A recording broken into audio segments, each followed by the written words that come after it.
Diario despiertas entre 4 o 5 de la mañana, de lunes a viernes o incluso hasta los sábados y domingos, dependiendo cuáles sean las exigencias de tu trabajo. Te levantas a esa hora porque así es la única manera en que vas llegando a ese trabajo en el que pasas de 8 a 10 horas al día sin pago de horas extra. A eso debes agregar las 2 o 4 horas que haces de camino, ida y vuelta del mismo. Comes mal todo el tiempo porque no hay mucho tiempo y energía para elaborar platillos más sanos. Llegas más exhausto a casa y solo quieres apagar tu mente y encender una pantalla que puede ser desde 6 hasta 70 pulgadas, con tal de desconectarte de la realidad, tu realidad, que te parece vacía, patética y frustrante. Y todo porque como buen ciudadano deseas consumir y consumir, comprar ropa linda, zapatos de moda, gadgets de primera gama, electrodomésticos sumamente estéticos. También sueñas con viajes, autos, motos, una casa porque llegar a los 30, 40 o 60 años y no tener casa propia es signo de que debes estar bien, güey. ¡Burro!, te decían tus maestras y maestros en la primaria por no ser bueno en matemáticas. De perico perro jamás vas a pasar. ¿Quieres ser un obrero toda tu vida? ¿Quieres ser un burro como yo? Y otras joyas discursivas por el estilo te decían tus mayores cuando niño. Abres el Instagram y ves la bonita vida que tiene ahora cierta compañera de la preparatoria a la que tienes años que no ves más que en fotos, luciendo un bonito departamento, conduciendo un auto reciente, comiendo ricos y decorados platillos los fines de semana y ejercitándose en un gimnasio con aparatos muy sofisticados como los que ves que usan en las películas. Duermes mal porque el poco tiempo libre que tienes de disfrute se lo arrebatas a las horas que deberían estar destinadas al sueño porque no hay de otra. El día simplemente no te rinde. Y ahora imagínate si fueras papá o mamá. Cuestionas tus decisiones del pasado. El no haber terminado la carrera, la prepa o la secundaria, según sea el caso, todo por flojo, por burro, por no aprenderte las tablas y ver el álgebra como algo tan lejano y distante como el planeta Marte.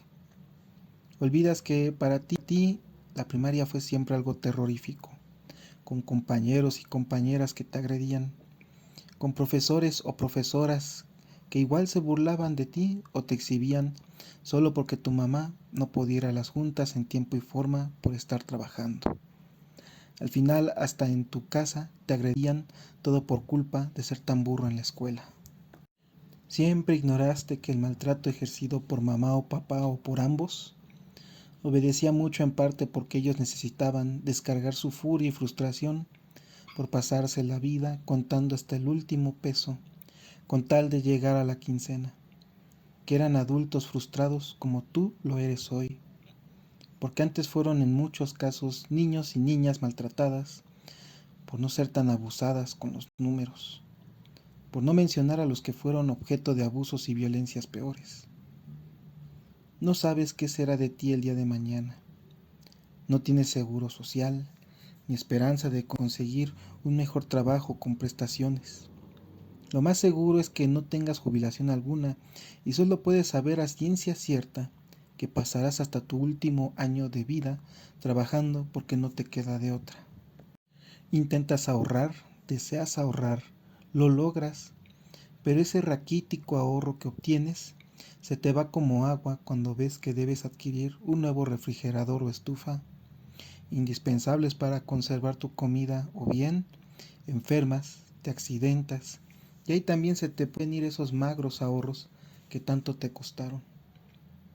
Y eso en caso de poder darte esa concesión. A muchos otros de plano no les alcanza para ahorrar.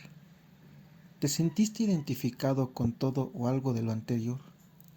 ¿De quién crees que es culpa tu condición actual como manado?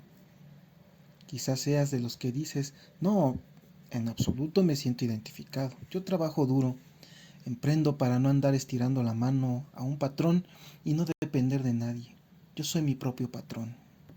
O quizá no tienes problema con admitir que eres pobre y piensas que la culpa la tienen tus padres, el gastalón de tu esposo o esposa, tus hijas e hijos que no tienen llenadera, tú mismo, por no ser lo suficientemente bueno y no dejar de procrastinar mirando el celular.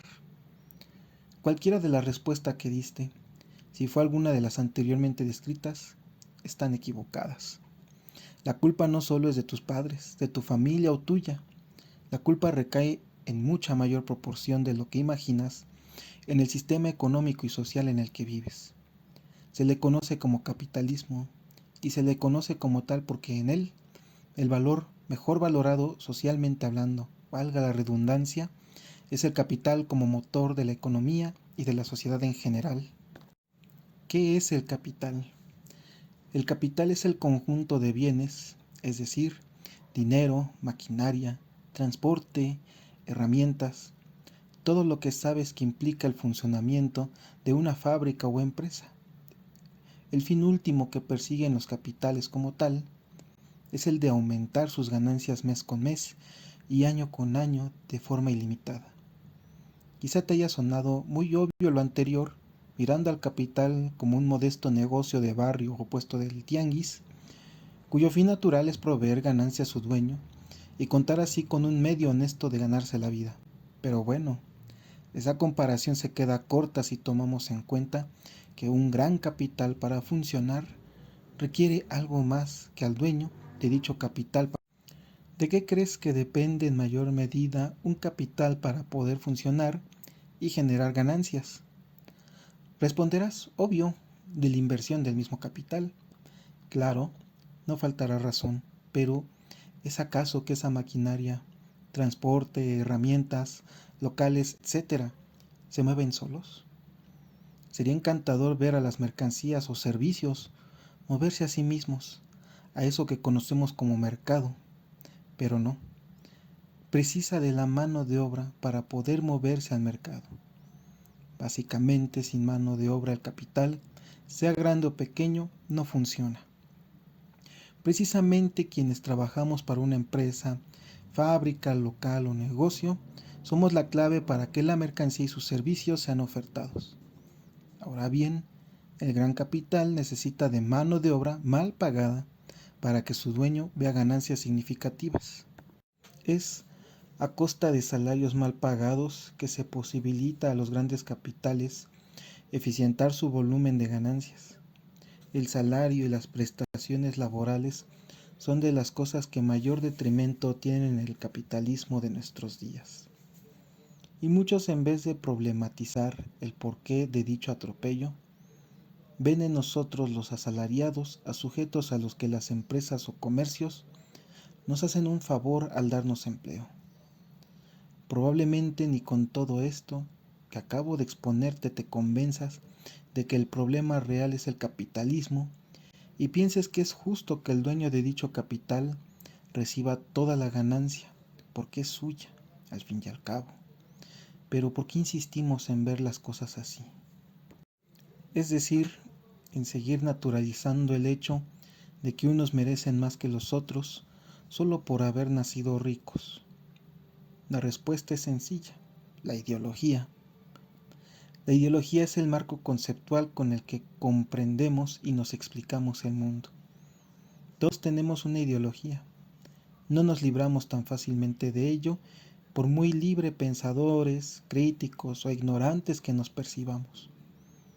Si consideramos que en ningún momento de nuestras vidas hemos adoptado ideología alguna, es porque la ideología ya nos fue asignada sin que supiéramos.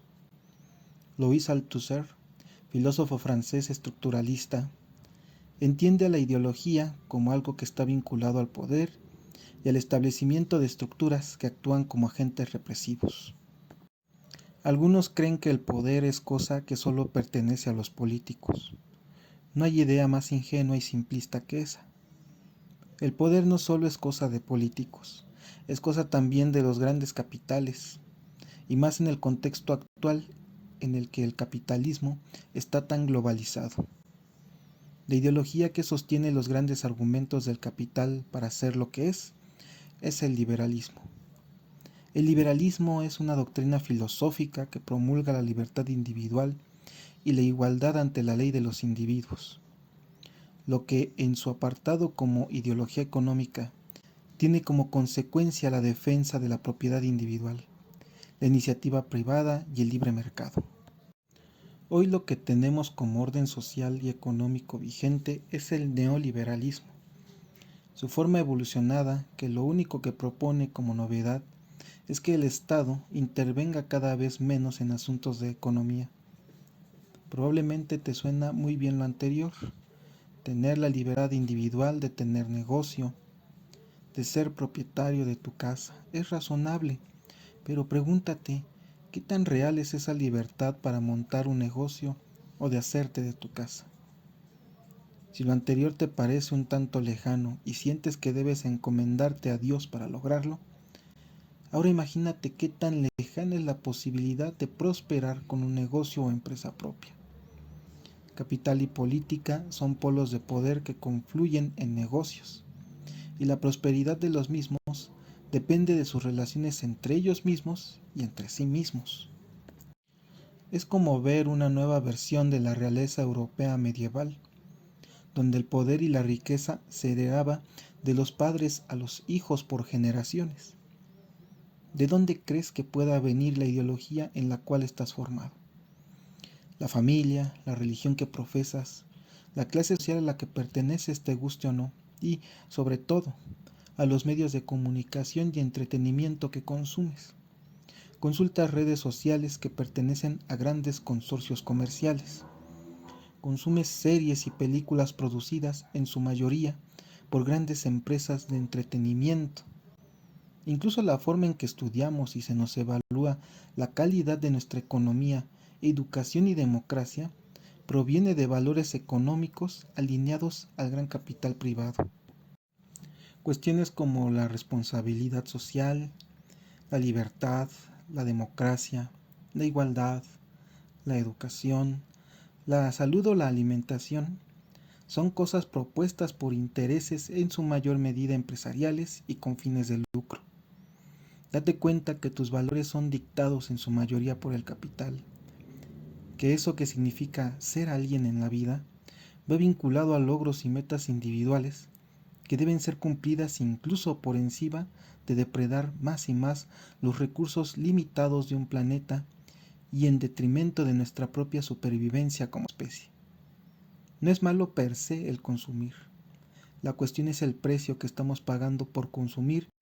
Sé más crítico con quién eres y pretendes ser como consumidor.